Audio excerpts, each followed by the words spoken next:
At first, I want to express my gratitude to Arajul Hawk, one of my online students, for his impressive comment. Really, I am impressed. Thank you so much Arajul. আজকে আমরা লেটের আর একটা পর্ব নিয়ে আলোচনা করব। তোমাদেরকে আগের দিন দেখিয়েছি লেট দিয়ে যখন প্রস্তাব দেওয়া বোঝায় তার নিয়ম একরকম হয়, সেখানকার রুলসটা একরকম। আজকে আমরা দেখব লেট দিয়ে যদি প্রস্তাব দেওয়া না বুঝিয়ে আদেশ, অনুরোধ এই জাতীয় বাক্যগুলো বোঝায় তাহলে তোমরা কিভাবে তার ন্যারেশন চেঞ্জ করতে পারো। তাহলে এখানে একটা এক্সাম্পল নিয়েছি, the man said to the officer let me come in. এখানে যখন প্রস্তাব দেওয়া বোঝাচ্ছে না, এখানে লোকটি অফিসারকে বলছে, তাহলে অফিসারকে অনুরোধ করবে স্বাভাবিক। অতএব the man requested the officer.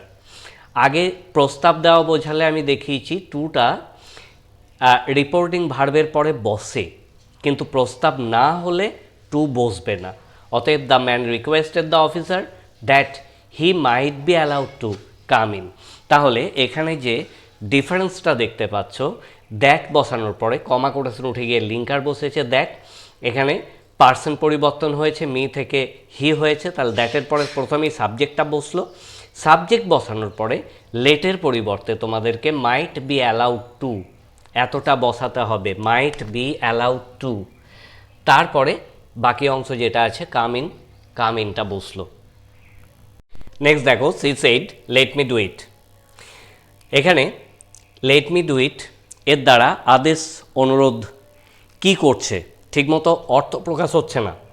যখন দেখবে রিপোর্টের স্পিচ ঠিকমতো অর্থ প্রকাশ করছে না, রিপোর্টের স্পিচের অর্থ কি বোঝাতে চাইছে, আদেশ না অনুরোধ, যখন বুঝতে পারবে না তখন কিন্তু তোমরা রিপোর্টিং ভার্বের পরিবর্তে আস্কড বা টোল্ড ব্যবহার করবে। She asked that C mite be allowed to do it. তাহলে প্রথমেই দ্যাটের পরে মি এর পরিবর্তে পার্সনটা পরিবর্তন করে বসিয়েছি সি, এরপর লেটের পরিবর্তে মাইট বি অ্যালাউড টু, তারপর বাকি অংশ ডু ইট বসে গেছে। পরের এক্সাম্পল নিয়েছি, Rabi said to his friend let me tell a story. Rabi তার বন্ধুদেরকে বলছে। এখানে দেখো, বন্ধুদেরকে আদেশ করলে বন্ধুরা মানবে না, তোমরা নিজেরাই বুঝতে পারছো, বন্ধুদেরকে রিকোয়েস্ট করতে হবে। সুতরাং এই বাক্যটা রিকোয়েস্টও হতে পারে কিন্তু আদেশ হবে না। সুতরাং বাক্যটা আমরা এভাবে করতে পারি, রবি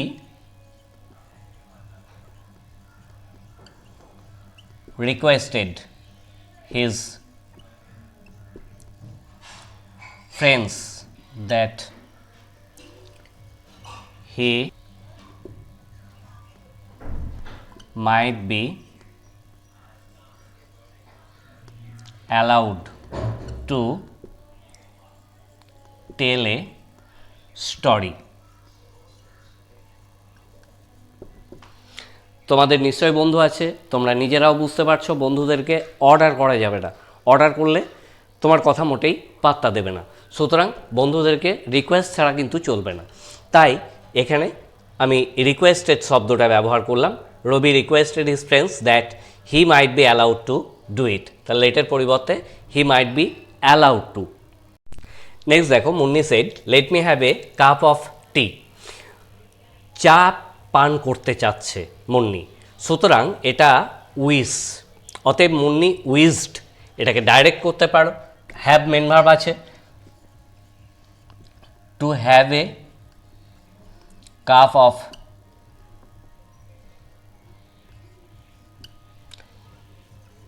টি, এটা একটা করতে পারো।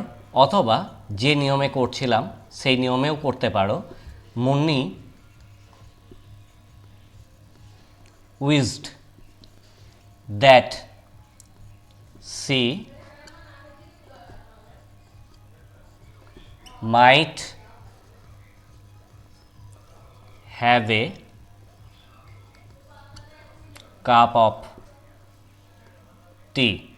এখানে মনে রাখবে, হ্যাভ যদি মূল ভার্ব হিসাবে কোনো সেন্টেন্সে থাকে সেখানে কিন্তু শুধু মাইট বসালেই চলবে।